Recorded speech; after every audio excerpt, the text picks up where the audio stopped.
శ్రీ సరస్వతి నమ శ్రీ గురుభ్యో నమ. భక్తులరా, వాల్మీకి మహర్షి రచించిన శ్రీమద్ రామాయణం యథాతథంగా చెప్పుకున్నాం. ప్రతి శ్లోకం దాని అర్థం ఇందులో భాగంగా నిన్నటి వరకు బాల, అయోధ్య, అరణ్య, కిష్కింద, సుందర యుద్ధకాండాలు పూర్తి చేశాం. ఆ తర్వాత దైన ఉత్తరకాండలు కూడా మనం 105వ సర్గ వరకు చెప్పుకున్నాం. ఈ రోజున 106వ సర్గని ప్రారంభం చేద్దాం. ప్రారంభించే ముందు వాల్మీకి మహర్షిని ప్రార్థన చేసుకుందాం.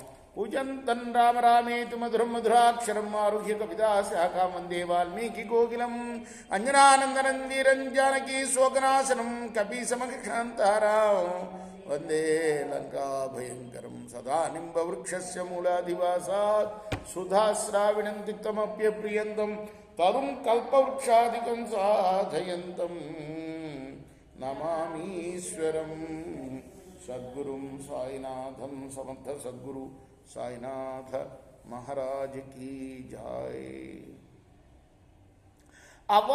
అవాంగుఖమధోదీనం దృష్ట్వా సోమమివాప్లుతం రాఘవం లక్ష్మణో వాక్యం హృష్టో మధురమబ్రవీత్.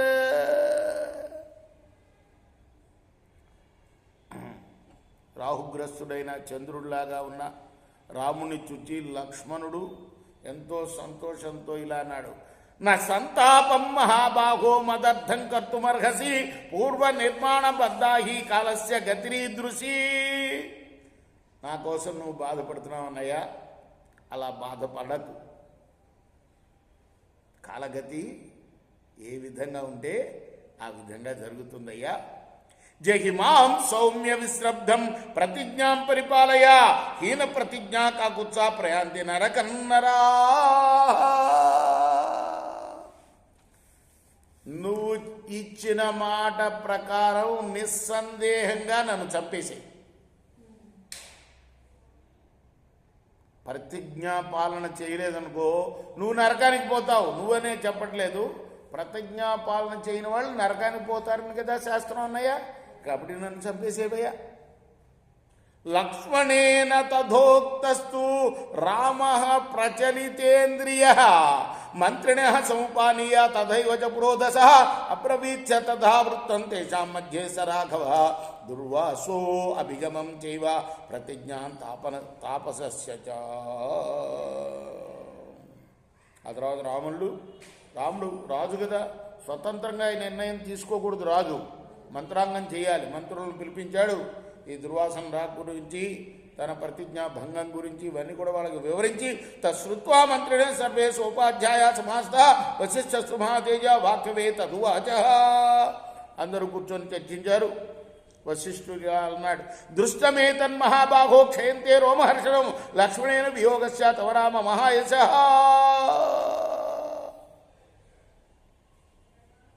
నాయన రామ, లక్ష్మణుడితో జరగబోయే వియోగం గురించి నాకు ముందే తెలుసయ్యా అన్నాడు వశిష్ఠుడు. చైనం బలవాన్ కాలో మా ప్రతిజ్ఞా వృధా కృధా ప్రతిజ్ఞాయాం హీనస్థాయాం ధర్మో హి విలయం వ్రజేత్. లక్ష్మణుణ్ణి విడిచివేయాల్సిందే. కాలం బలీయమైనాయ. ప్రతిజ్ఞ వ్యర్థం కాకూడదు. ప్రతిజ్ఞ నష్టమైతే ధర్మం నశిస్తుంది. తతో ధర్మే వినశ్చేతు త్రైలోక్యం సచరాచరం సదేవర్షికరం సర్వం వినశ్చేతు న సంశయ. చూసారా, ఇచ్చిన మాట అది ఎటువంటిదైనా కూడా నిలబెట్టుకోవాలి. ఏదో వంకలు చెప్పి తప్పుకోకూడదు. ధర్మం నశిస్తే స్థావర జంగమలాలతోటి దేవగణ ఋషిగణాలతోటి కూడిన ముల్లోకాలు కూడా నశించిపోతాయ్యా. ఇందులో సంశయం లేదు. సత్వం పురుషశార్థురా అంటే అందరికీ, ఎవరికి ఎగ్జంప్షన్ లేదు.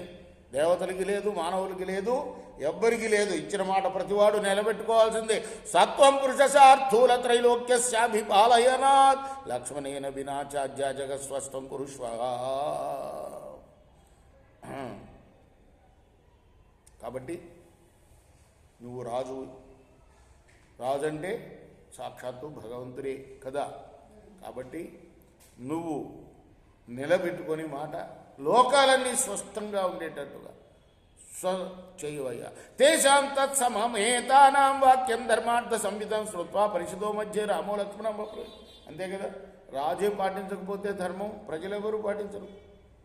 స్థితిలో ఉంచాలి ముల్లోకాలని అంటే నువ్వు పాటించాల్సిందే ఆ ధర్మం. సభలో ఉన్న వాళ్ళందరూ కూడా పలికిన ధర్మార్థాలకి సమ్మతమైన ఆ వశిష్ఠుడి యొక్క మాటలను విని రాముడు పరిషత్తు మధ్యలో లక్ష్మణుడితో అన్నాడు, విసర్జయే త్వాం సౌమిత్రే మా భూద్ధర్మ విపర్యయ చాగో వదో భావిత సాధూనాం యుభయం సమం. లక్ష్మణ, ధర్మ వైపరీత్యం కాకుండా కోసం నిన్ను వదిలేస్తున్నాను, విడిచివేస్తున్నాను, నా నుంచి నిన్ను వేరు చేస్తున్నాను. ఎందుకంటే వెళ్ళగొట్టినా కూడా అది వధతో సమానమే, కాబట్టి నేను వెళ్ళగొడుతున్నాను. రామేణ భాషితే వాక్యే బాష్పవ్యాకులతేంద్రియ లక్ష్మణస్త్వరిత ప్రాయ స్వగృహం న వివేశ. వెంటనే తన స్వగృహానికి కూడా వెళ్లకుండా కన్నీళ్లు కాలుస్తూ వెళ్ళిపోయాడు అక్కడి నుంచి లక్ష్మణుడు. సగత్వా సరయూ తీరం ఉపస్పృశ్య కృతాంజలి నిగృహ్య సర్వశ్రోతాంసి నిశ్వాసం న ముమోచ. సరయూ తీరానికి వెళ్ళాడు, ఆచమనం చేశాడు, అంజలి ఘటించాడు, ఊపిరి పట్టి కూర్చున్నాడు అక్కడ, ఊపిరి బిగబట్టి. అనిశ్వసంతం యుక్తం తం సశక్రా సాప్సరోగణ దేవార్షిగణ సహే పుష్పైరభ్యకిరంస్తత. ఆ తర్వాత ఉచ్ఛ్వాస నిశ్వాసం లేక యోగ సమాధిలో ఉన్న ఆ మహానుభావుడిపైన ఇంద్రుడే కాకుండా అప్సరస స్త్రీలు, దేవర్షులు, సకల దేవతలు అందరూ కూడా పుష్పవర్షం కురిపించారు. అదృశ్యం సర్వమను జై సశీర్యం మహాబలం ప్రకృతి లక్ష్మణం శక్ర త్రిదవం సంవివేశ. ఆ తర్వాత ఇంద్రుడు ఏం చేశాడయ్యా అంటే మనుషులు ఎవరికి కూడా లభించని భాగ్యాన్ని ఆ లక్ష్మణుడికి కలిగించాడు. శరీరంతో సహా తీసుకెళ్ళిపోయాడు స్వర్గానికి. తతో విష్ణోశ్చతుర్భాగం ఆగతం స్వసత్తమ దృష్ట్వా ప్రముదితా సర్వే పూజయంతి స్మ రాఘవం. తర్వాత దేవతలందరూ కూడా పరమానందం పొందారు. ఎందుకు? విష్ణువులో 4వ అంశం వచ్చేసింది అప్పుడే దేవలోకానికని పరమానందపడ్డారు. ఈ చార్షే శ్రీమద్ రామాయణే ఆదికావ్యే ఉత్తరకాండే షడుత్తర శతతను సర్గ. ఇది వాల్మీకి ఋషి ప్రోక్తము ఆది కావ్యమైన శ్రీమద్ రామాయణంలోని ఉత్తరకాండలోని 106వ సర్గ. రేపు మనం 107వ సర్గను ప్రారంభం చేద్దాం. కృష్ణార్పణమస్తు. సాయి కృష్ణార్పణమస్తు.